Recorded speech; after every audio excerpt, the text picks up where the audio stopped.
بسم الله الرحمن الرحيم. حسبنا الله ونعم الوكيل ونعم المولى ونعم النصير. لا حول ولا قوة إلا بالله العلي العظيم. أعوذ بالله من الشيطان الرجيم. بسم الله الرحمن الرحيم. الحمد لله رب العالمين والعاقبة للمتقين والجنة للموحدين. ثم الصلاة والسلام على نبي الأمي المكي المدني القرشي الهاشمي الأبطحي مولا و مولا الكونين جد الحسن والحسين بالقاسم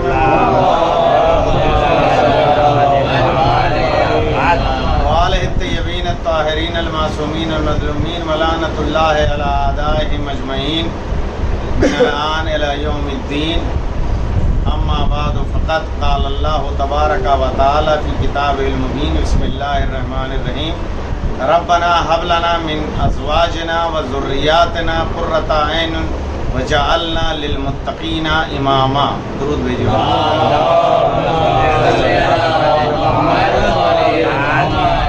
حاضرین گرامی قدر، آج شب ولادت ہے اور اس مسرت موقع پہ ایک مند مومن صاحب خانہ ہوا ہے مایا نگری میں. یہ خود اہل بیت کا کرم ہے اور تمام مومنین اس مایا نگری میں صاحب خانہ ہوں. اس ممدوح کے واسطے سے آپ ایک درود بھیجیے محمد.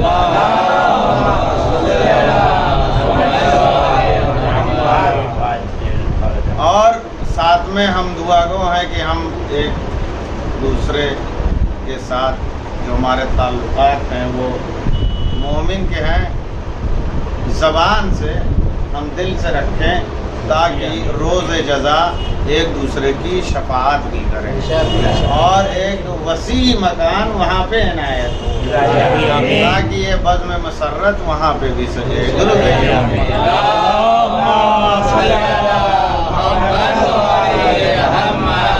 میں نے اپنے معروضات کا آغاز دعا سے اس لیے کیا کیونکہ قرآن مجید کی جس آیہ کریمہ کو اپنا سرنامہ کلام قرار دیا ہے وہ بھی دعائیہ کلمہ ہے. ربنا هب لنا من ازواجنا، پروردگارا قرار دے میری ازواج اور میری اولاد کو آنکھوں کی ٹھنڈک. وجعلنا للمتقین اماما، اور ہم کو پرہیزگاروں کا امام قرار دے. یہ دعائیہ کلمات ہیں کہ جو قرآن مجید کے سورہ فرقان میں موجود ہیں.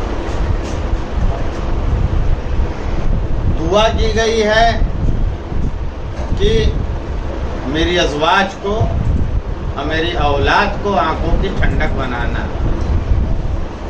جو خود دین مبین اسلام ہے وہ عورت کے ویرودھ میں کھڑا ہے. توجہ کریے گا.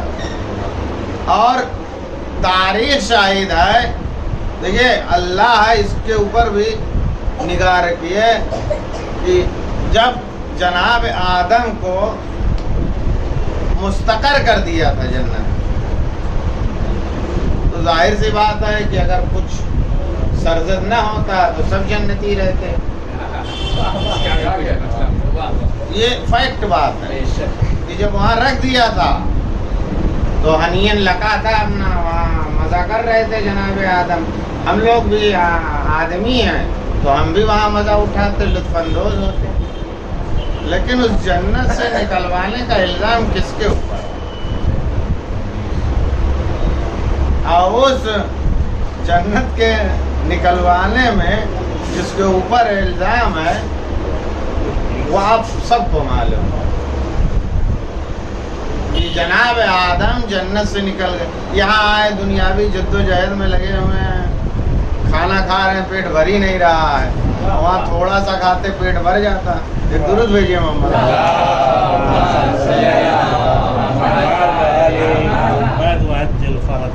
توجہ کریے گا کہ یہ دین خود کھڑا ہے اسی پہ کہ ازواج جو ہے جی بہت خوب، واہ بھائی واہ.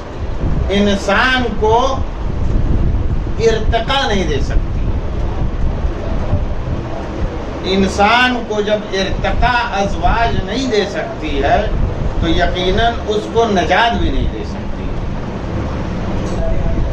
لیکن قرآن مجید میں اس دعائیہ کلمہ میں یہ دعا کی گئی ہے کہ میری ازواج کو اور میری اولاد کو آنکھوں کی ٹھنڈک قرار دینا. یعنی دین یہ کہتا ہے کہ ازواج کے رائے پہ عمل نہ کرو، اور یہاں آنکھوں کا نور بنایا جا رہا ہے.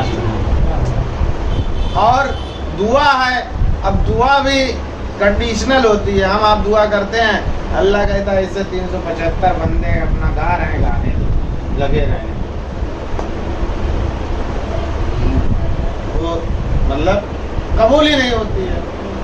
لیکن دعا اس لیے کرنا ضروری ہے کہ انسان دعا اس لیے زندگی بھر کرتا رہے، پوری ہو یا نہ پوری ہو، مانگنے سے یہ لگتا ہے کہ یہ جو رب ہے، رب اور مربوب کے درمیان، یعنی اس عبد اور معبود کے درمیان وہ قائم ہے.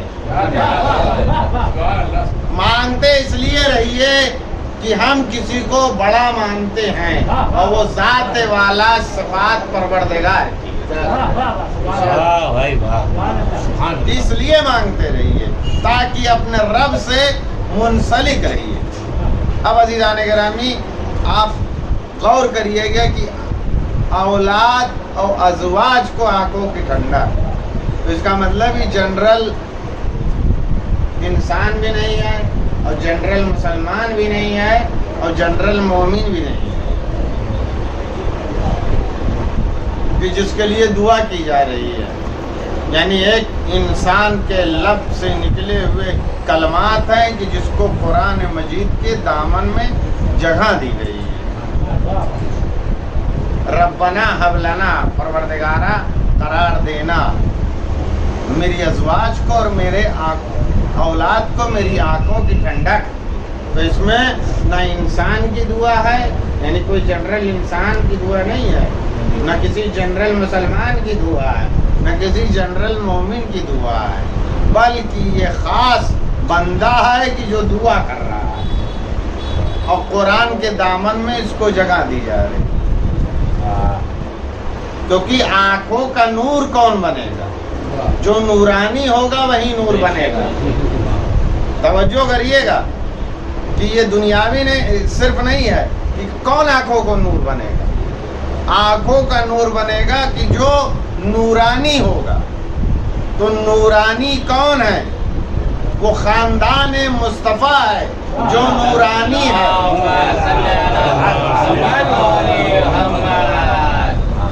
وہ خاندان مصطفیٰ ہے جو نورانی ہے. عزیزان گرامی، اب یہ ایک بات کہہ دوں کہ ہم آپ ہیں، ابھی جناب والا شاعر اہل بیت فضل صاحب کے آئے یہ محفل مقاصدہ منعقد ہوا.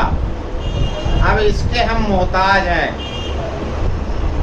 یعنی کوئی گھٹنا گھٹت ہو جس کا آپ نقل کریں، گھٹنا گھٹت ہو اس کا ورنن کریں، تب آپ سچے یا جھوٹے کہلائیں گے. جیسے ابھی آئے، ابھی سب اپنا بتائیں گے، کچھ حاشیہ لگائیں گے اس میں، کچھ اس میں اور کچھ بڑھائیں گھٹائیں گے.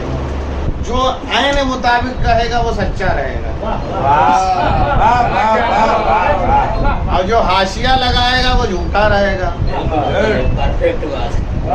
اب اس کے اوپر بھی توجہ کریے کہ اگر یہ شاعر اہل بیت جناب فضل صاحب نے یہ مقاصدہ نہ رکھا ہوتا تو آپ کے پاس بتانے کے لیے کچھ تھا نہیں. گھر پہ پڑے رہتے، پنکھا دیکھو، کہتے ہم لیٹے تھے 7 سے 9 کے درمیان پنکھا دیکھ رہے تھے. ایک مرتبہ آدمی سنتا، 2 مرتبہ سنتا کہ 7 سے 9 کے درمیان پنکھا دیکھے. پھر آپ نے کہا تیسری مرتبہ پنکھا دیکھا، پھر کہا چوتھی مرتبہ، 5ویں مرتبہ. پھر آدمی جو سن رہا ہوتا ایک مرتبہ جلبلا جاتا، وہ کہتا کہ منٹل ہو گئے ہو کیا؟ توجہ کریے گا، مطلب آپ کے پاس بتانے کے لیے کچھ نہیں تھا، پنکھا دیکھتے رہتے ہیں، اب آخر میں کہتا آدمی کی یہی بتانے کے لیے بلائے تھے، مینٹل ہو گئے ہو کیا میاں؟ تو اس کا مطلب یہ ہے کہ ہم کسی حادثے کے اور واقعے کے محتاج ہیں تاکہ اپنی سچائی بیان کر سکیں۔ اور ایک چیز اور ہے کہ اگر اس گناہ میں بھی شریک ہو رہے ہیں کہ جس کو جھوٹ کہا جاتا ہے، تب بھی حادثے اور واقعے کے رونما ہونے کا انتظار کریں، ورنہ ہم کچھ نہیں کر سکتے۔ یعنی حادثہ واقعہ ہوگا، اس کے بعد ناقل سچا یا جھوٹا کہلائے گا۔ عزیزان گرامی، یہاں وہ بھی بات نہیں ہے، خطبہ ہو رہا ہے، گستاخ نے گستاخی کی، خطبہ ہو رہا ہے، گستاخ نے گستاخی کی، تو حسن نے کہا کہ اس مردوں کے مجمع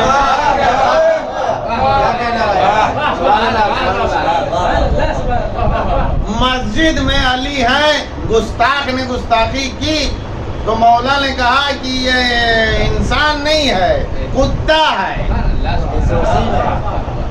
عزیزان گرامی، فوراً انسان کی فطرت کتے میں تبدیل ہو گئی۔ اب عزیزان گرامی، آپ دیکھیں کہ جہاں جو ممدوح کی ہم ثناخوانی کرنے کے لیے اکٹھا ہوئے ہیں، وہ راہب آتا تھا اور دعا کرتا تھا اور پانی برستا تھا، پانی برستا تھا، پانی برستا تھا، لیکن جب امام نکلے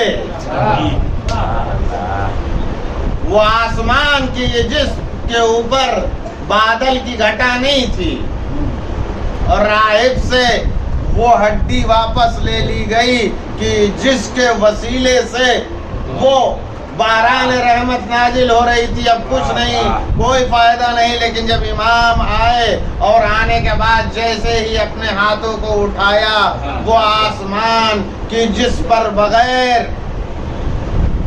ہڈی کے وہ دعا کر رہا تھا، راہب کچھ نہیں ہو رہا تھا۔ اب جب جیسے ہی امام نے اپنے ہاتھوں کو اٹھایا اور اس آسمان کے اوپر بادل آنے لگے، اور ایسی بارش ہوئی، ایسی بارش ہوئی کہ لوگ اس سے سیراب ہو گئے۔ عزیزان گرامی، امامت اس کو کہتے ہیں کہ جو سیراب کر دے۔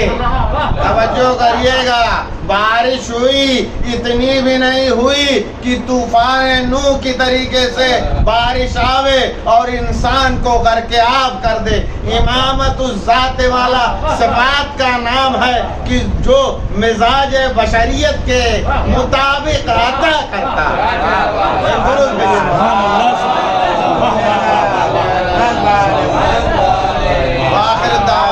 الحمدللہ رب العالمین۔ پروردگار عالم بحق محمد وآل محمد اس خلیل سے عبادت کو قبول فرما، اس خلیل سے عبادت کو زاد آخرت قرار دے۔